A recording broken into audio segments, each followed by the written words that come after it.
Welcome दोस्तों, एक बार फिर से स्वागत है आप लोगों का कॉमर्स विद अनिल सर में। तो दोस्तों हमने ट्वेल्थ का इकोनॉमिक्स का लेक्चर स्टार्ट किया हुआ है और हमने यहाँ पे दूसरा लेसन स्टार्ट कर रहे हैं। और इसमें हमने अब तक क्या क्या पढ़ा हुआ है, हमने अब तक इसमें क्या क्या पढ़ा हुआ है। फीचर्स ऑफ यूटिलिटी हमने पढ़ा, टाइप्स ऑफ यूटिलिटी हमने पढ़ा, कॉन्सेप्ट ऑफ यूटिलिटी में हमने पढ़ा what is total utility and marginal utility, और लास्ट में हमने क्या पढ़ा, relationship between total utility and marginal utility. तो आज हम क्या सीखने वाले हैं, आज हम सीखने वाले हैं law of diminishing marginal utility. क्या सीखने वाले हैं? Law of diminishing marginal utility. देखिए दोस्तों, किसी भी लॉ के 5 स्टेजेस होते हैं। पहला स्टेज होता है इंट्रोडक्शन ऑफ द लॉ, दूसरा स्टेज होता है स्टेटमेंट ऑफ द लॉ, तीसरा स्टेज होता है एक्सप्लेनेशन ऑफ द लॉ, और चौथा स्टेज होता है एजम्पशन ऑफ द लॉ, और फाइनल स्टेज होता है एक्सेप्शन ऑफ द लॉ। तो आइए हम स्टार्ट करते हैं law of diminishing marginal utility. देखिए, law of diminishing marginal utility को प्रपोज किया था प्रोफेसर गॉसन ने, लेकिन इसको डिटेल में डिस्कस किया प्रोफेसर अल्फ्रेड मार्शल ने उनकी बुक प्रिंसिपल ऑफ इकोनॉमिक्स में, जो उन्होंने पब्लिश की थी 1890 में। अभी जो law of diminishing marginal utility है, it is universal in character. Universal in character का मतलब होता है इस लॉ को दुनिया में सभी लोगों ने एक्सेप्ट किया हुआ है, ये एक यूनिवर्सल लॉ है। अब इस लॉ का बेसिक थीम क्या होता है? ये बेस होता है common behaviour of a consumer, right, related to consumption. यानी कि जो हम कंज्यूम करते हैं, तो कंज्यूम करने के टाइम पे हमारा बिहेवियर क्या होता है। अभी एक एग्जांपल लेके समझाना चाहूँगा कि सपोज़ हमको बहुत ज़्यादा भूख लगी है और हमने एक चपाती खाई, ठीक है, और उससे हमको मिला 10 यूनिट्स यूटिलिटी।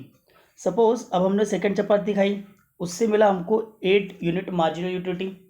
तीसरा हमने खाया तो 6 यूनिट मार्जिनल यूटिलिटी, चौथा हमने खाया तो 4 यूनिट मार्जिनल यूटिलिटी, और पांचवा हमने खाया तो 2 यूनिट्स मार्जिनल यूटिलिटी, और छठा हमने खाया तो 0।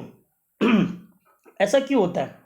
देखिए, इस लॉ का सिंपल से थीम है। ये लॉ क्या बोलता है कि जब इंटेंसिटी आपकी बहुत हाई होगी, राइट, इंटेंसिटी आपकी बहुत हाई होगी, तो उस वक्त जो आपको यूटिलिटी है वो सबसे ज़्यादा मिलेगी। जैसे कि हम एकदम से भूखे थे, मतलब अर्जेंट नीड थी हमको खाना खाने की, तो हमने पहली चपाती खाई तो हमको सबसे ज़्यादा यूटिलिटी मिला कितना? 10 यूनिट। अब सेकंड पे आओगे तो आपकी जो इंटेंसिटी ऑफ वांट है वो थोड़ी सी कम हो जाएगी, थोड़ी सी राहत मिल जाएगी ना। तो सेकंड यूनिट पे क्या होगा, आपका यूटिलिटी अपने आप कितना हो गई? 8 पे आ गई।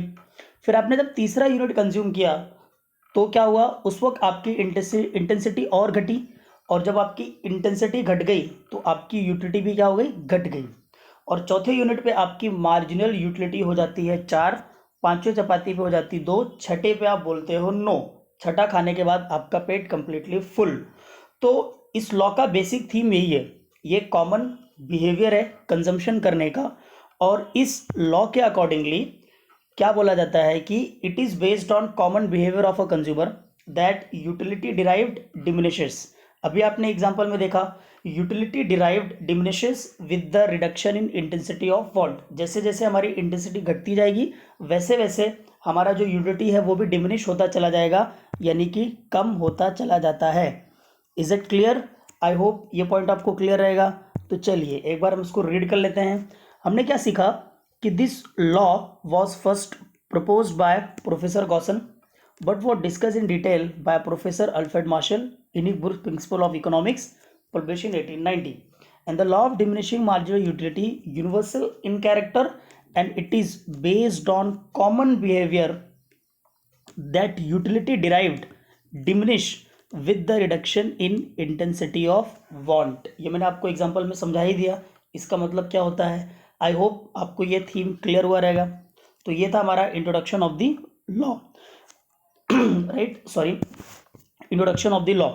अब इसके बाद हमारा नेक्स्ट क्वेश्चन क्या बनता है, क्वेश्चन नहीं सॉरी, नेक्स्ट टॉपिक है हमारा स्टेटमेंट ऑफ द लॉ। तो अल्फ्रेड मार्शल ने क्या बोला, according to Alfred Marshall, other things being constant, यानी कि जो बाकी चीज़ें होनी चाहिए वो कांस्टेंट होनी चाहिए, राइट। इसका मतलब क्या होता है, इसका मतलब होता है सेक्टरिस पैरिबस। ये आपने कहाँ सीखा रहेगा, ये हमने फीचर्स ऑफ यूटिलिटी में सीखा रहेगा, राइट। फीचर्स ऑफ यूटिलिटी नहीं sorry, features of micro economics में, कि जो माइक्रो इकोनॉमिक्स होता है वो कैसा होता है, right, it is based on certain assumptions, right, यानी other things being equal, other thing being constant, यानी कुछ चीज़ें वहाँ पे क्या होनी चाहिए, कांस्टेंट होनी चाहिए। अभी एग्जांपल के तौर पर चलिए हम इसको सीखते हैं। क्या बोला गया, according to professor Marshall other things remaining the same but additional benefit, right, but additional benefit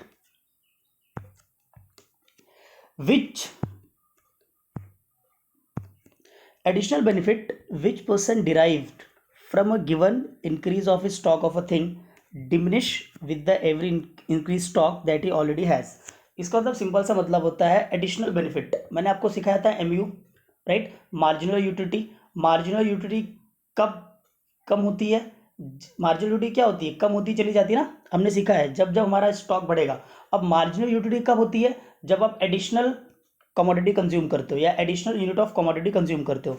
तो मार्शल ने क्लियरली बोला कि जो एडिशनल बेनिफिट आपको मिलेगा, जो पर्सन एडिशनल बेनिफिट डिराइव करेगा जब उसकी कंजम्पशन ऑफ कमोडिटी इंक्रीज होगी, राइट, तो वो क्या होती चली जाएगी, डिमिनिश होती चली जाएगी, उसकी जो मार्जिनल यूटिलिटी है वो कम होता चला जाएगा, राइट। अभी हम एग्जांपल के तौर पर लेते हैं, जैसे हमने बोला कि हम बहुत भूखे थे, तो हमने पहला जब चपाती खाया तो हमको 10 यूनिट यूटिलिटी मिली, दूसरे पे 8 हो गई थी और तीसरे पे कितनी हो गई थी, 6 हो गई थी। अब देखो जितना आप एडिशनल यूनिट कंज्यूम कर रहे हो, पहले के बाद दूसरा एडिशनल, दूसरे के बाद तीसरा एडिशनल, आपका जो यूटिलिटी है वो क्या हो रहा है, डिमिनिश हो रहा है। जैसे जैसे आप क्या कर रहे हो, every increase in stock that already he has. I hope ये पॉइंट आपको क्लियर हुआ रहेगा, राइट। आइए इसके बाद हम देखते हैं क्या बोला गया है। इसके बाद बोला गया है कि in other words marginal utility that any consumer derives. क्या बोला, in other words marginal utility that any person derive from successive unit. Successive मतलब क्या, लगातार, यानी कि मार्जिनल यूटिलिटी जो कंज्यूमर डिराइव करता है जब वो लगातार कंजम्पशन करता है, राइट, कोई भी पर्टिकुलर कमोडिटी का कंजम्पशन, तो जो एमयू होगी वो क्या होगी, diminishing as his her total consumption of that commodity increase. यानी कि जैसे ही वो नंबर ऑफ यूनिट कमोडिटी का कंज्यूम करेगा, उसका जो एमयू होगा वो कम होता चला जाएगा। तो इन शॉर्ट क्या बोला गया है कि the more of a thing you have, right, commodity का कंजम्पशन आप ज़्यादा जैसे करोगे, less want you have for it. Is it clear, जितना ज़्यादा कंज्यूम करोगे आप उतना कम चाहोगे, राइट। अभी एग्जांपल के तौर पर देख लेते हैं, राइट। एक सिंपल सा एग्जांपल मैं लेके यहाँ पे बात करता हूँ कि जैसे कि आप बहुत भूखे हैं, कॉलेज से छूटे भाई, राइट, आपने एक वड़ा पाव खा लिया, उससे आपको कितना यूनिटी मिला, 10। आपने सेकंड वड़ा पाव खा लिया, 8, और तीसरे पे बोल दिया भाई बस अब नहीं चाहिए मुझे, राइट, पेट भर गया मेरा, बस। स्पेलिंग को कोई टेंशन नहीं, एग्जाम्पल है जस्ट, ठीक है, बस। तो अब आपने क्या किया, मोर थिंग यू हैव, जैसे आपने मोर लेना स्टार्ट किया, 1 के बाद 2, 2 के बाद 3, यू वांट लेस, आपने बोला भाई अब नहीं चाहिए, बस कर दे, राइट। तो यही बेसिक थीम है, और इस थीम का मतलब क्या होता है कि जैसे जैसे आप नंबर ऑफ कमोडिटी का कंजम्पशन इंक्रीज करोगे, आपकी मार्जिनल यूटिलिटी घटने लगेगी, आपका एमयू क्या हो जाएगा, घटना स्टार्ट हो जाएगा, राइट। आई होप आपको इस लॉ का इंट्रोडक्शन समझ में आया रहेगा। तो दोस्तों अगला टॉपिक है हमारा एजम्पशंस, लेकिन हम एजम्पशन अभी स्टार्ट नहीं करने वाले हैं, एजम्पशंस मैं आपको अगले वीडियो में समझाऊंगा। आई होप आपको लॉ का इंट्रोडक्शन समझ में आ रहेगा। तो एक बार मैं फटाफट रिवाइज करा देता हूँ कि हमने क्या सीखा। हमने क्या क्या सीखा कि दिस लॉ, राइट, इस लॉ को प्रपोज किसने किया था, गॉसन ने, राइट। इसको डिस्कस किसने किया डिटेल में, अल्फ्रेड मार्शल ने, कौन सी बुक में, प्रिंसिपल ऑफ इकोनॉमिक्स में। ये कैसा है, यूनिवर्सल इन कैरेक्टर, राइट। इसका बेसिक थीम क्या होता है कि जैसे जैसे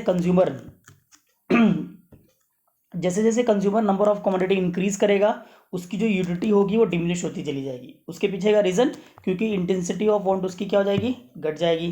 देन आपने क्या सीखा, statement of the law, right. I hope ये पॉइंट आपको क्लियर रहेगा। और स्टेटमेंट में आपने क्या सीखा, other thing being constant, right, additional benefit which person derived from the given increase in stock of a thing diminishes with every increase in stock of commodity that already he has। तो इसका मतलब simple है, जैसे जैसे आप number of unit of commodity increase करोगे, आपकी marginal utility घटती चली जाएगी, और जितना ज़्यादा कमोडिटी ऑफ कंज्यूम करोगे, आपकी वांट उससे कम होती चली जाएगी। Is it clear. तो वंस अगेन थैंक यू। और एक और सूचना भाई कि ये जो चैनल है कॉमर्स विद अनिल सर, इसको आप सब्सक्राइब कर लो, वीडियो ज़्यादा से ज़्यादा लोगों तक शेयर कर दो, सब कुछ फ्री ऑफ कॉस्ट में है, ठीक है। मैं कोशिश कर रहा हूँ कि वीडियो की क्वालिटी और इंक्रीज़ करूँ, और आने वाले टाइम में मैं सोचूंगा कि और बेटर